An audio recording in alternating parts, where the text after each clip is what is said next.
Assalamualaikum, welcome to Kafemi Recipe.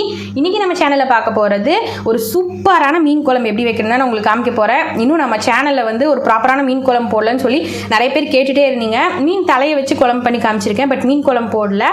So வந்து மீன் குழம்பு வந்து ஒரு 2-3 வெரைட்டியாக வைக்கலாம். ஃபர்ஸ்ட் வந்து இன்னைக்கு நான் ஒரு டைப்பாக காமிக்க போறேன். தேங்காய்லாம் அரைச்சி போட்டு எப்படி வைக்கிறதுன்னு காமிக்க போறேன். இனி அடுத்தடுத்து வர வீடியோவில் நான் எல்லா விதமான மீன் குழம்பையும் நான் உங்களுக்கு அப்லோட் பண்ணுறேன். இப்போ வந்து அது எப்படி பண்ணுறதுன்னு பார்க்கலாம் வாங்க. ரொம்ப டேஸ்ட்டாக இருக்கும். இதே மீன் குழம்பு வந்து நீங்கள் எந்த மீன் வேணாலும் யூஸ் பண்ணி பண்ணலாம். நான் வந்து இன்றைக்கி மத்தி மீன் யூஸ் பண்ணி பண்ணுறேன். மத்தி மீன் வந்து குழந்தைங்களுக்கு ரொம்ப ரொம்ப ஹெல்தி. ஸோ வந்து நான் இன்றைக்கி மத்தி மீனை யூஸ் பண்ணி எப்படி பண்ணுறதுன்னு உங்களுக்கு காமிக்க போகிறேன். அது வந்து ஃபஸ்ட்டு நல்லா வணக்கணும். எல்லாத்தையும் வணக்கிறதுல தான் உங்களுக்கு அந்த டேஸ்ட்டே இருக்குது. ஸோ நான் இப்போ ஒரு கடாய் வச்சுட்டு அதை வந்து அடுப்பில் வச்சு அடுப்பு ஆன் பண்ணி கொஞ்சமாக ஆயில் விட்டுருக்கேன். ஆயில்னால் ஒரு 3 டேபிள் ஸ்பூன் அளவுக்கு இருக்கும். இந்த குழம்பை பொறுத்த அளவுக்கு, மீன் குழம்பு பொறுத்த அளவுக்கு ஆயில் வந்து கொஞ்சம் தாராளமாக சேர்த்தணும். அப்போ தான் உங்களுக்கு டேஸ்ட் நல்லா வரும். ஸோ கொஞ்சம் ஆயில் சேர்த்திருக்கேன். அந்த ஆயில் ஹீட் ஆன உடனேயும் ஒரு பெரிய வெங்காயத்தை கட் பண்ணி போட்டுக்கிறேன். அதில் 2-3 சின்ன வெங்காயம் இருக்கும், கண்டுக்காதீங்க, அது தாளிக்கிறதுக்காக உரிச்சுது. நெக்ஸ்ட் இதில் 2 பச்சை மிளகாவை சேர்த்திக்கிறேன். தென் இதில் ஒரு முழு பூண்டை உரித்து அந்த மேல் தோலை மட்டும் எடுத்துருக்கேன், உள்ளே இருக்க தோலை எடுக்கவே இல்லை. அதையும் உள்ளே சேர்த்திக்கிறேன். சேர்த்திட்டு இப்போ இது எல்லாத்தையும் நல்லா இந்த ஆயிலில் வணக்கி விடலாம். இப்போது வெங்காயம் நல்லா வணங்கிடுச்சு. நெக்ஸ்ட் இதில் 2 தக்காளியை கட் பண்ணி வச்சுருக்கேன், அதோட சேர்த்திக்கிறேன். 2 பெரிய சைஸ் தக்காளி. இப்போ அதையும் நல்லா மிக்ஸ் பண்ணி விட்டுடலாம். இதெல்லாம் சீக்கிரம் குக் ஆகிறதுக்கு நம்ம இதுலேயே உப்பு சேர்த்திக்கலாம். 1 டீஸ்பூன் அளவுக்கு உப்பு சேர்த்திக்கிறேன். நான் வந்து ஒரு எலும்பிச்சம்பழ சைஸ் அளவுக்கு புளியை ஊற வச்சுருக்கேன், அதையும் இதில் உள்ள சேர்த்திக்கிறேன். புளியும் வணக்கி தான் போடணும். நெக்ஸ்ட் இதில் 1 டேபிள் ஸ்பூன் அளவுக்கு சீரகம். இப்போ அதையும் நல்லா வணக்கி விட்டுடலாம். தென் 1 டீஸ்பூன் அளவுக்கு வெந்தயம், அதையும் உள்ள சேர்த்திக்கிறேன். சேர்த்திட்டு இது எல்லாமே அந்த ஆயிலில் நல்லா வணங்கி வரட்டும். இப்போ இந்த அளவுக்கு நல்லா வணங்கினோடனே நெக்ஸ்ட் இதில் 1/2 கப் அளவுக்கு தேங்காய் துருவல் சேர்த்திக்கிறேன். உங்கள்கிட்ட இப்படி நான் ஏற்கனவே தேங்காய் துருவி ஃப்ரிட்ஜில் வச்சுருந்தேன், ஸோ நான் அதை சேர்த்திக்கிறேன். உங்கள்கிட்ட இப்படி தேங்காய் துருவி இல்லைன்னா நீங்கள் வந்து என்ன பண்ணுங்கள், தேங்காவை பீஸ் போட்டுட்டு ஃபஸ்ட்டு அது எண்ணெயில் வணக்கிட்டு அதை மிக்சியில் அடிச்சுக்கலாம். அப்புறம் நெக்ஸ்ட் இந்த வெங்காயம் தக்காளி எல்லாத்தையும் வணக்கி ஒட்டுக்கா எடுத்துக்கலாம். இப்போ இது நல்லா ஒரு 2 நிமிஷம் அடுப்பை லோ ஃப்ளேமில் வச்சுக்கோங்க. அந்த தேங்காவோட பச்சை வாசனைலாம் போய் நல்லா வாசம் வர அளவுக்கு வணங்கட்டும். இப்போது இந்த தேங்காயெலாம் நல்லா வணங்கி உங்களுக்கு வாசம் வர ஆரம்பிச்சிருச்சு. இப்போ இதை அப்படியே கொண்டு போய் ஒரு மிக்ஸி ஜாரில் சேர்த்து நல்லா மைய அரைச்சி எடுத்துகிட்டு வந்துட போகிறேன். நெக்ஸ்ட் என்ன பண்ணுறதுன்னு பார்க்கலாம். நெக்ஸ்ட்டு அடுப்பில் ஒரு மண் பாத்திரம் வச்சுருக்கேன், அதில் கொஞ்சமாக நல்லெண்ணெய் ஊற்றிருக்கேன். அதில் இப்போ கொஞ்சம் கடுகு சேர்த்திக்கலாம். தென் சீரகம், அதுக்கப்புறம் வெந்தயம்.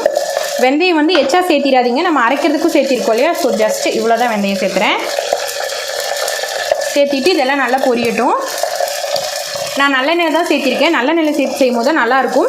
இப்போ வந்து நான் ஒரு 4 டேபிள் ஸ்பூன் அளவுக்கு ஆயில் ஊற்றிருப்பேன். இது நல்லா பொரியட்டும். பொரிஞ்ச உடனே சின்ன வெங்காயம் ஒரு கைப்பிடி அளவுக்கு உரித்து வச்சுருக்கேன்.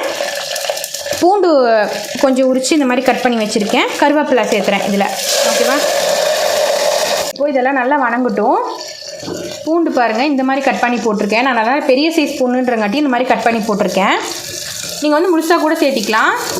ஒரு கட்ட அளவுக்கு குட்டி பூண்டாக இருந்துச்சுன்னா ஒரு கட்ட அளவுக்கு சேர்த்துலாம். இதில் பூண்டு இவ்வளோ தான் சேர்த்தணும் அவ்வளோதான் சேர்த்தணும் கிடையாது. பூண்டு எந்த அளவுக்கு சேர்த்துறீங்களோ அந்தளவுக்கு மீன் குழம்புல உங்களுக்கு டேஸ்ட் கொடுக்கும்.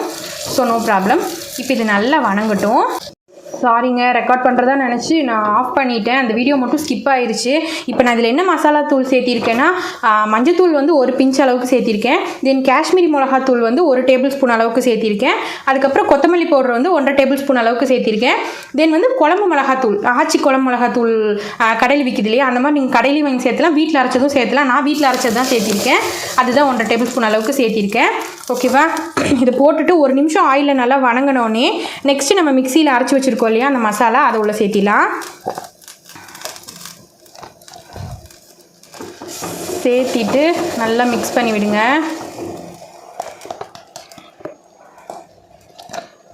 அதுலேயே கொஞ்சம் தண்ணியும் கூட அலாசி ஊற்றி நான் சேர்த்திக்கிறேன். இப்போ இந்த தண்ணி இதில் சேர்த்திக்கிறேன். இப்போ உங்களுக்கு எவ்வளோ தண்ணி வேணுமோ அந்த அளவுக்கு பார்த்து தண்ணி சேர்த்திக்கோங்க. பாருங்கள் இப்போ குழம்பு நல்லா இந்த அளவுக்கு கொதிச்சிருச்சு. நம்ம ஏற்கனவே வணக்கி அரைச்சங்காட்டியும் ரொம்ப கொதிக்க விடணும்ல அவசியம் கிடையாது. அதுலேயே உங்களுக்கு பச்சை வாசனை எல்லாமே போயிருக்கும். மசாலையும் ஒரு நிமிஷம் எண்ணெயில் வணக்கிட்டோம் இல்லையா, ஸோ வந்து ஜஸ்ட்டு நல்லா கொதிச்சா போதும். பாருங்கள் நான் இந்த அளவுக்கு திக்னஸில் வச்சுருக்கேன். ஆறுனா இன்னும் கொஞ்சம் கூட திக்காகும். இப்போ இதில் நான் வந்து மத்தி மீனை நல்லா வாஷ் பண்ணி வச்சுருக்கேன், அதை உள்ளே சேர்த்திக்கிறேன். சேர்த்திட்டு இப்போ ஜஸ்ட்டு லைட்டாக ஒரு மிக்ஸ் கொடுத்துருங்க. அதுக்கப்புறம் நீங்கள் கொடுக்க முடியாது, வெந்துருச்சுன்னா உங்களுக்கு மீன் உடைய ஆரம்பிச்சிடும். ஸோ அதுக்கப்புறம் ரொம்ப பக்குவமாக தான் எடுக்கணும். இப்போ கொஞ்சம் கொத்தமல்லி இலையை நான் இந்த மாதிரி கட் பண்ணி வச்சுருக்கேன், அதை மேலே தூவி விட்டுறேன்.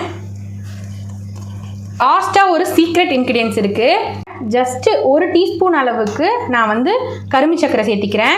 கரும்பு சர்க்கரை, வெல்லம் இல்லைன்னா ஒரு பீஸு, அது எதுவுமே இல்லைன்னா உங்கள் கிட்ட நார்மலாக இருக்க ஒயிட் சுகரையாவது கொஞ்சம் சேர்த்திக்கோங்க. அப்போ தான் வந்து உங்களுக்கு அந்த புளிப்பு, நம்ம தக்காளி புளியெல்லாம் ஜாஸ்தியாக போட்டிருக்கோம் இல்லையா புளிக்குழம்புக்கு, ஸோ உங்களுக்கு அது நல்லா பேலன்ஸ் ஆகி வரும். இப்போ இது நல்லா கொதித்து வேகட்டும். வெந்ததுக்கப்புறம் நான் உங்களுக்கு காமிக்கிறேன் எப்படி இருக்குன்னு. சூப்பரான குழம்பு ரெடி ஆயிடுச்சு. அவ்வளோ டேஸ்ட்டாக இருக்கும். என்னை நம்பி கண்டிப்பாக ட்ரை பண்ணி பாருங்கள். இப்போ இது நல்லா வெந்ததுக்கப்புறம் காமிக்கிறேன். பாருங்கள் நம்ம குழம்பு ரெடி ஆயிடுச்சு. ஓப்பன் பண்ணி பார்க்கலாம். எப்படி சூப்பராக ரெடி ஆகிருக்கு பாருங்கள். பார்க்குறதுக்கு எப்படி இருக்குன்னு பாருங்கள். மேலெல்லாம் எண்ணெய் கட்டிட்டு சூப்பராக இருக்குது. அதுதான் நம்மளோட மீன் குழம்பு, மத்தி மீன் குழம்பு. நான் வந்து நல்லா கொதிச்ச உடனே மீனை போட்டுட்டு ஒரு 5 மினிட்ஸ் அடுப்பில் வச்சுட்டு அப்படியே ஆஃப் பண்ணி விட்டுட்டேன். மண் பாத்திரம்னுங்காட்டி உங்களுக்கு அந்த சூடு அப்படியே உள்ளேயே இருக்கும். ஸோ வந்து உங்களுக்கு அந்த ஆவிலேயே உங்களுக்கு குக் ஆயிரும். எப்படி இருக்குன்னு பாருங்கள். அந்த ஆவியில் குக் ஆகி எண்ணெயெல்லாம் பிரிஞ்சு அட்டகாசமாக ரெடி ஆகிருக்கும். கண்டிப்பாக இந்த மாதிரி ட்ரை பண்ணி பாருங்கள். ரொம்ப ரொம்ப ரொம்ப பிடிக்கும். உங்கள் வீட்டில் எல்லாத்துக்கும் இது அல்டிமேட் ஃபேவரேட் ஆகும். அதுக்கு நான் கேரண்டி கொடுக்குறேன். ரொம்ப ரொம்ப சூப்பராக இருக்கும். கண்டிப்பாக ட்ரை பண்ணி பாருங்கள். அதுவும் மத்தி மீனில் பண்ணும்போது ஹெல்த்தும் ரொம்ப ரொம்ப ஹெல்த் பெனிஃபிட்டும் இதில் ஜாஸ்தியாக இருக்குது. ஸோ கண்டிப்பாக ட்ரை பண்ணி பாருங்கள். உங்கள் எல்லாத்துக்குமே ரொம்ப பிடிக்கும். நான் வந்து வழக்கமாக வந்து 2 வகையாக குழம்பு வைப்பேன். அடிக்கடி மீன் குழம்பு. அதில் வந்து இது ஒரு வெரைட்டி, இன்னொரு வெரைட்டி இன்ஷால்லா அடுத்த வீடியோவில் நான் உங்களுக்கு காமிக்கிறேன். ரொம்ப சூப்பராக இருக்கும். இந்த குழம்புக்கு நான் அளவுக்கு அதிகமான பாராட்டை வாங்கியிருக்கேன். ஸோ என்னை நம்பி தைரியமாக நீங்கள் பண்ணலாம். அந்த மசாலா தூள் போடும்போது மட்டும் அந்த வீடியோ தெரியாமல் ஸ்கிப் ஆயிடுச்சு. ரொம்ப சாரிங்க. பட் வந்து நான் என்னென்ன மெஷர்மெண்ட்டுன்னு சொல்லிவிட்டு உங்களுக்கு நான் அந்த வீடியோவில் மேலே வந்து உங்களுக்கு நான் டெக்ஸ்ட் பண்ணி வைக்கிறேன். அதை பார்த்தாலே உங்களுக்கு வந்து தெரிஞ்சிடும். ரொம்ப ரொம்ப சூப்பராக இருக்கும். கண்டிப்பாக நான் சொல்கிற அளவுலேயே போட்டு செஞ்சு பாருங்கள். அட்டகாசமாக இருக்கும். எப்படி இருக்குன்னு சொல்லி நீங்கள் கண்டிப்பாக செஞ்சு பார்த்துட்டு எப்படி இருக்குன்னு சொல்லி எனக்கு லைக் பண்ணுங்கள், ஷேர் பண்ணுங்கள், கமெண்ட் பண்ணுங்கள். என் சேனல் பிடிச்சிருந்தா சப்ஸ்கிரைப் பண்ணுங்கள், பிடிக்கலனாலும் சப்ஸ்கிரைப் பண்ணுங்கள். என்னை இன்ஸ்டாவில் ஃபாலோ பண்ணுங்கள். அடுத்த ஒரு யம்மியான ரெசிபியில் நான் மாதிரி உங்களை மீட் பண்ணுறது வரைக்கும் பாய்.